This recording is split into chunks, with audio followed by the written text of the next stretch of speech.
नमस्कार, कंज्यूमर अड्डा में आपका स्वागत है। मैं हूं मनोज श्रीवास्तव और कोरोना से अब ज्यादा सावधान इसलिए कि देश में कोरोना पॉजिटिव की संख्या 5.5 लाख के करीब पहुंच रही है और दुनिया में 1 करोड़ से ज्यादा हो चुकी है।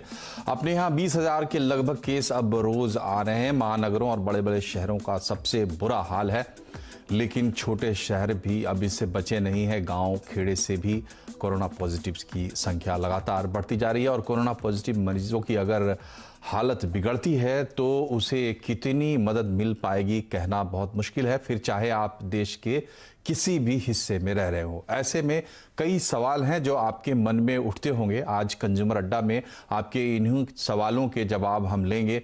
चर्चा के लिए हमारे साथ हैं ब्रीच कैंडी अस्पताल मुंबई के general physician Hemant Thakkar, clinic एक्सिमस की मेडिकल डायरेक्टर प्रेरणा तनेजा और star imaging and path labs के डायरेक्टर समीर भाटी। और सबसे पहले डॉक्टर ठक्कर के पास हम चलते हैं। डॉक्टर ठक्कर, जो स्थिति जिस तरीके से जिस तेजी से केसेस बढ़ रहे हैं और जो संख्या हम छू रहे हैं 5.5 लाख, और अब लोगों को ऐसा लगने लगा है कि ये संख्या अब कुछ भी हो सकती है, तो क्या हम पीक की तरफ बढ़ रहे हैं? पीक का कोई एक संकेत या कब तक पीक आउट होगा ये मामला, इसका कुछ संकेत मिल पा रहा है? क्योंकि अब लगभग 1,70,000 केसेस टेस्ट हमने किए हैं 28 जून को। देखो, पीक मतलब आप नंबर्स की पीक कहें तो हम थोड़े दूर हैं अभी भी। हम डॉक्टर के नाते तो ये क्लिनिकल पीक कहते हैं कि जब इतने नंबर्स बढ़े कि जब हॉस्पिटल्स और क्लिनिक्स उनको संभाल न सके। अभी ये तो बात सच है कि आपने टेस्टिंग बढ़ाया है, टेस्टिंग में लिबरल हो गए हैं, तो आपके नंबर्स बढ़ते हैं, क्योंकि जो पहले पेशेंट्स जैसे कि सिम्टोमेटिक एंड एसिम्टोमेटिक पीपल को हम डिस्ट्रीब्यूट करते थे, हम उसको डिफरेंशिएट करते थे।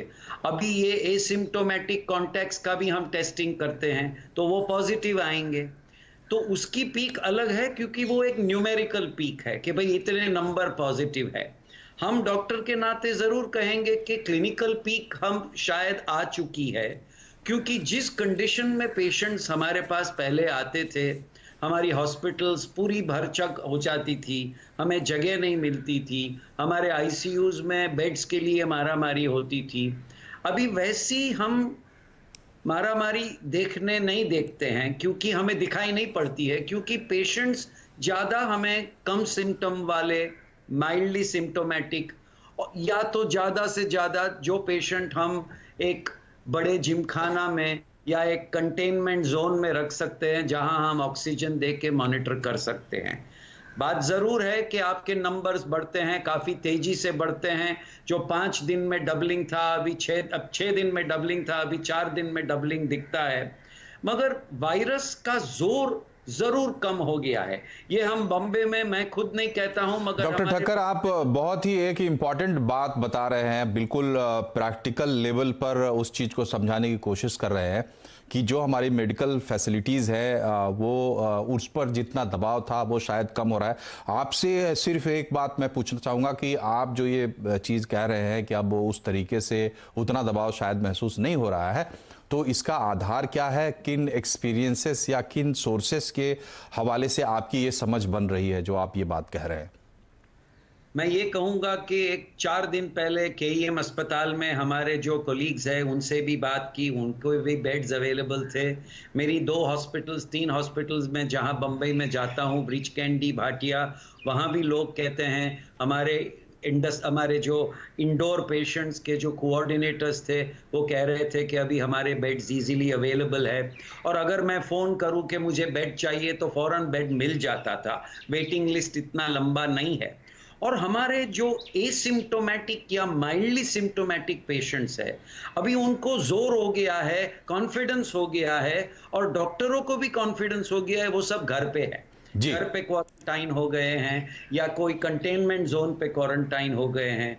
तो इसके लिए हेल्थ केयर वर्कर्स या हेल्थ केयर सर्विसेज को हम ज़्यादा स्ट्रेच किया नहीं रखे हैं कि भाई ऑक्सीजन चाहिए, वेंटिलेटर चाहिए, बेड्स चाहिए, नर्सेस चाहिए, पीपीई किट्स के द्वारा हमको इंजेक्शंस देने हैं। चलिए, आपने एक बहुत अच्छा संकेत बताया डॉक्टर साहब, और कम से कम जहां से आप हवाला दे रहे हैं, भारत में कम से कम कोविड का सबसे बड़ा सेंटर फिलहाल अभी तक तो बना हुआ है मुंबई और महाराष्ट्र। तो वहां से आप अगर अच्छे संकेत बता रहे थे, ये बहुत अच्छी बात है। हमारे साथ स्टार इमेजिंग के डायरेक्टर समीर भाटी साहब जुड़े हुए हैं। समीर भाटी साहब, आपसे ये जानना चाहेंगे कि इस वक्त तक जो आईसीएमआर कह रहा है कि लगभग 83 लाख टेस्ट हमने कर लिए हैं, तो चूंकि आप इस व्यवसाय से जुड़े हुए हैं, आप अपने तरीके से अध्ययन करते होंगे, टेस्टिंग के लिहाज से पूरी तस्वीर को आप कैसे देख रहे हैं? क्या हमने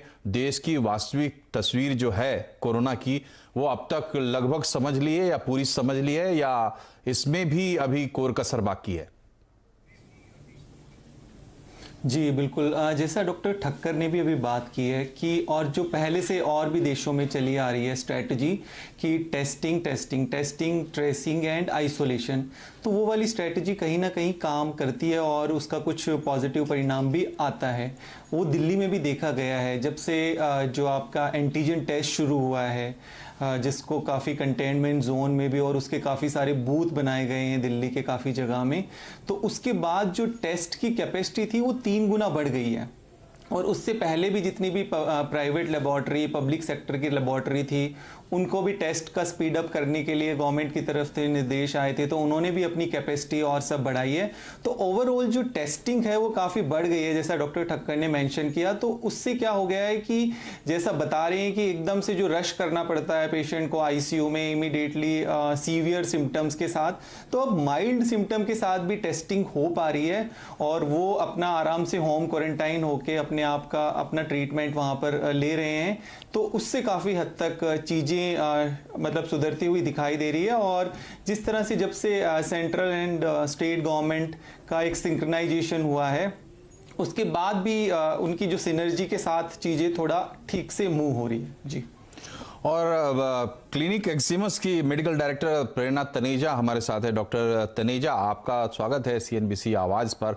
ये बताइए कि अब जब हम लगभग 5.5 लाख केसेस पे बैठे हुए हैं, साथ ही रोजाना तकरीबन 1.25 लाख 1,70,000 अगर 28 जून का आंकड़ा है टेस्टिंग का, तो काफी संख्या में टेस्ट हो चुके, 83 लाख कुल टेस्ट हो चुके।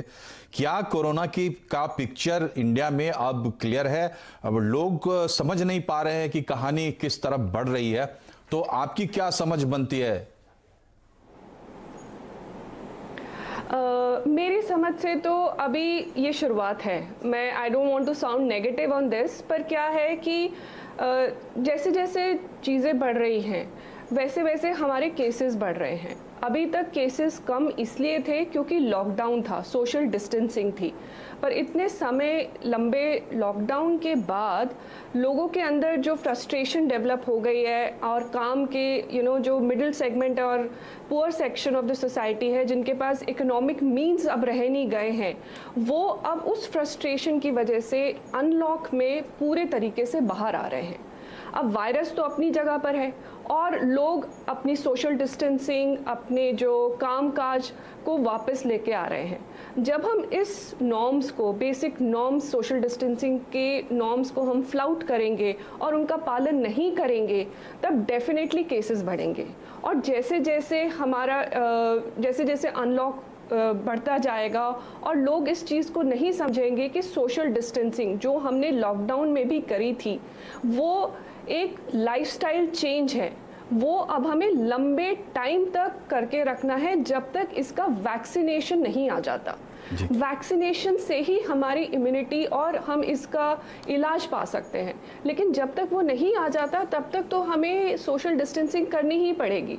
सो for the average Indian it is very important to understand कि जस्ट बिकॉज ठीक है डॉक्टर प्रेरणा, आप ये डजंट मीन कि सब चीज ठीक हो गई है। डॉक्टर प्रेरणा, आप ये कहना चाहती हैं कि अभी जो है ये लंबा सफर बाकी है इसका।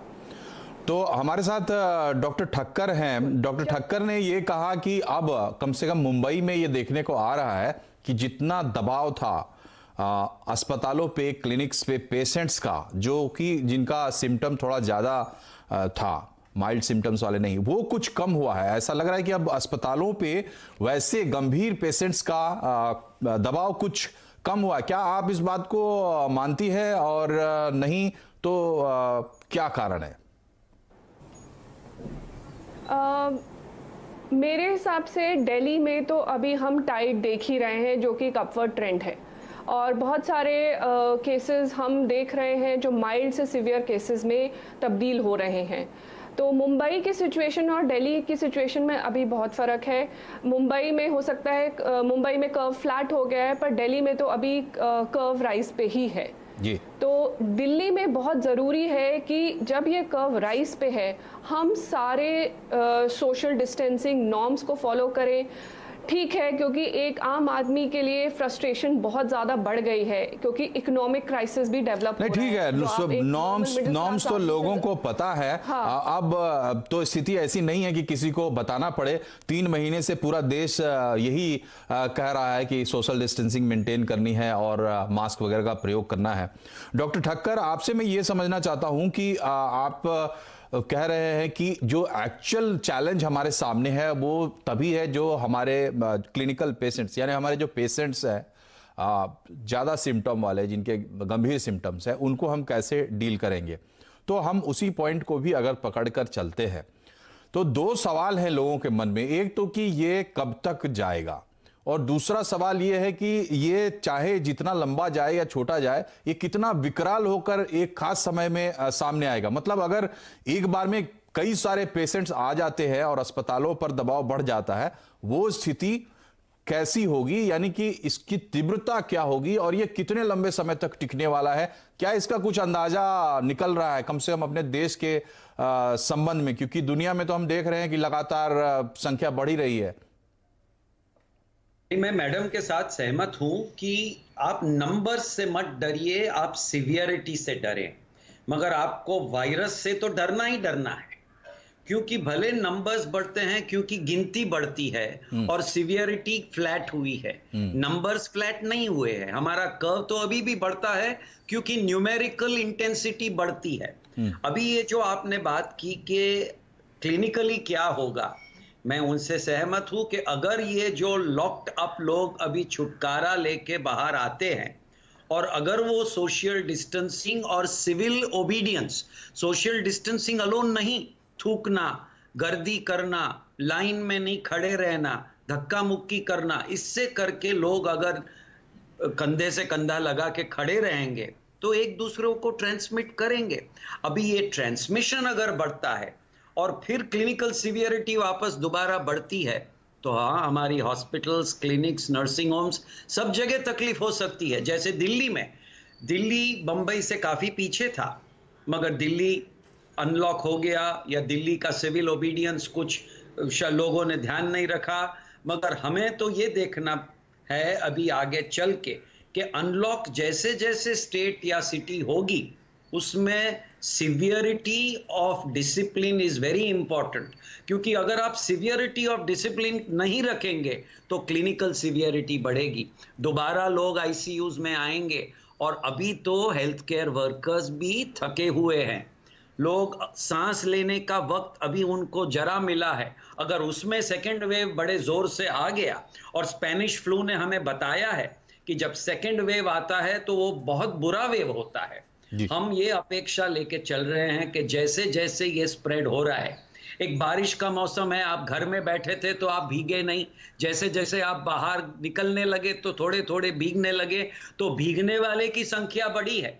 मगर आप भीग के अगर सही नहीं ध्यान रखो तो आपको निमोनिया हो जाएगा, और ये अगर ध्यान नहीं रखा तो ये सेकेंड वेव बड़ा बुरा होगा हिंदुस्तान के लिए, हिंदुस्तान के लोगों के लिए। इसलिए लॉकिंग तो आसान था, अनलॉकिंग बहुत मुश्किल है, और अनलॉकिंग का तरीका आपको कदम कदम पे देख के चलना पड़ेगा। जी जी, ये नहीं किया तो मौसम जी, तो बड़ा दारोमदार जो है वो अब भी लोगों पर है, यानी आप पर है। जो दर्शक हमारे इस कार्यक्रम को देख रहे हैं, आप कम से कम इस बात को समझें और अपने आसपास भी लोगों को समझाएं कि बड़ा दारोमदार लोगों पर है, और लोग अगर कंट्रोल में रहेंगे तो इस बीमारी को कंट्रोल करने में मदद मिलेगी।